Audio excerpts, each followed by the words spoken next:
ओम नमः शिवाय। हर हर महादेव। आप सभी को सोमवार व्रत कथा की ढेर सारी शुभकामनाएं। तो आइए शुरू करते हैं सोमवार व्रत कथा। सोमवार के व्रत को लेकर मान्यता है कि इस व्रत को करने से भगवान शिव अपने भक्तों की मुरादें जल्दी पूरी करते हैं।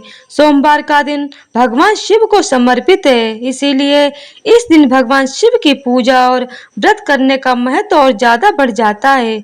यदि आप सोमवार के व्रत करते हैं तो आपको सोमवार व्रत कथा पढ़ना जरूरी है, क्योंकि इसके बिना आपका व्रत अधूरा माना जाता है।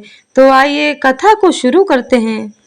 एक बार किसी एक नगर में एक साहूकार रहता था।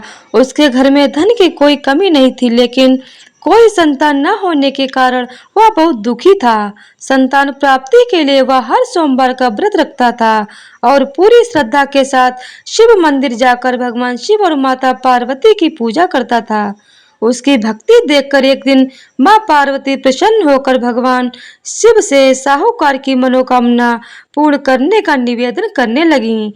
पार्वती जी के आग्रह पर भगवान शिव ने कहा कि हे पार्वती, इस संसार में हर प्राणी को उसके कर्मों का फल मिलता है और जिसके भाग्य में जो हो उसे भोगना ही पड़ता है। लेकिन पार्वती जी ने साहूकार की भक्ति देखकर उसकी मनोकामना पूर्ण करने की इच्छा व्यक्त की। माता पार्वती के आग्रह पर शिव जी ने साहूकार को पुत्र प्राप्ति का वरदान तो दिया, लेकिन उन्होंने बताया कि यह बालक 12 वर्ष तक ही जीवित रहेगा।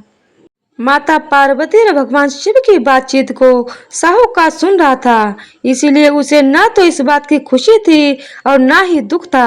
वह पहले की भांति शिव जी की पूजा करता रहा। कुछ समय के बाद साहूकार की पत्नी ने एक पुत्र को जन्म दिया।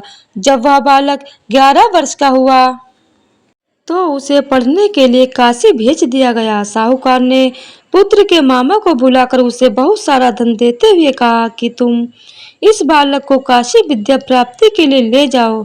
तुम लोग रास्ते में यज्ञ कराते जाना और ब्राह्मणों को भोजन दक्षिणा देते हुए जाना। दोनों मामा भांजे इसी तरह यज्ञ कराते और ब्राह्मणों को दान दक्षिणा देते हुए काशी नगरी निकल पड़े। इस दौरान रास्ते में एक नगर पड़ा, जहाँ नगर के राजा की कन्या का विवाह था, लेकिन जिस राजकुमार से उसका विवाह होने वाला था वह एक आंख से काना था। राजकुमार के पिता ने अब अपने पुत्र के काना होने की बात को छुपाने के लिए सोचा क्यों न उसने साहूकार के पुत्र को दूल्हा बनाकर राजकुमारी से विवाह करा दूं। विवाह के बाद इसको धन देकर विदा कर दूंगा और राजकुमारी को अपने नगर ले आऊंगा। लड़के को दूल्हे के वस्त्र पहनाकर राजकुमारी से विवाह करा दिया गया। साहूकार का पुत्र ईमानदार था, उसे यह बात सही नहीं लगी, इसीलिए उसने अवसर पाकर राजकुमारी के दुपट्टे पर लिखा कि तुम्हारा विवाह तो मेरे साथ हुआ है, लेकिन जिस राजकुमार के संग तुम्हें भेजा जाएगा वह एक आंख से काना है।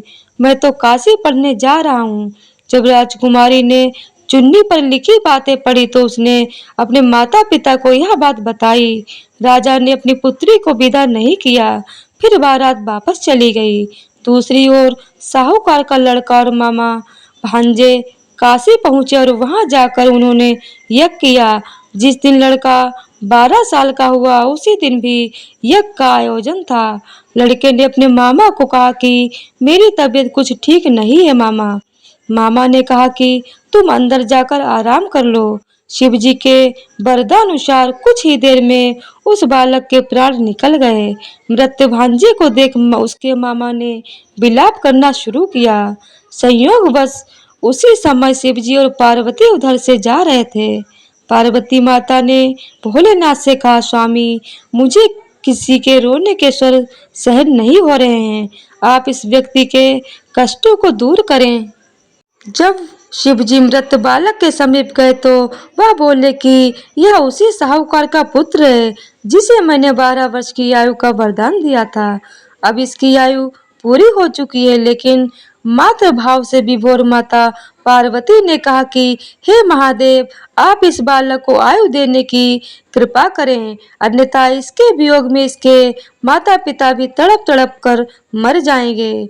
माता पार्वती के पुनः आग्रह पर भगवान शिव ने उस लड़के को जीवित होने का वरदान दिया। शिव जी की कृपा से वह लड़का जीवित हो गया। शिक्षा पूरी करके लड़का मामा के साथ अपने नगर की ओर वापस चल दिया।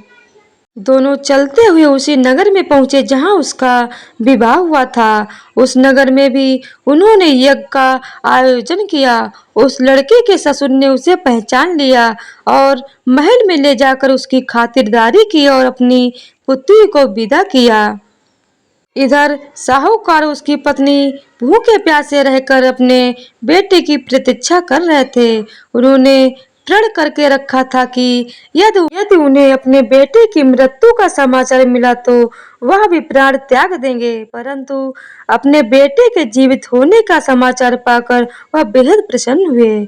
उसी रात भगवान शिव ने साहूकार के स्वप्न में आकर कहा, हे श्रेष्ठी, मैंने तेरे सोमवार के व्रत करने और व्रत कथा सुनने से प्रसन्न होकर तेरे पुत्र को लंबी आयु प्रदान की है। इसी प्रकार जो कोई सोमवार व्रत करता है या कथा सुनता है और पढ़ता है, उसके सभी दुख दूर होते हैं और सभी मनोकामनाएं पूरी होती हैं। और जिस प्रकार भोलेनाथ ने उस साहूकार के सभी कष्टों का निवारण किया, उसी प्रकार जो कोई भी भगवान भोलेनाथ का व्रत या कथा को सुनता है, उसकी सभी मनोकामनाएं पूरी होती हैं।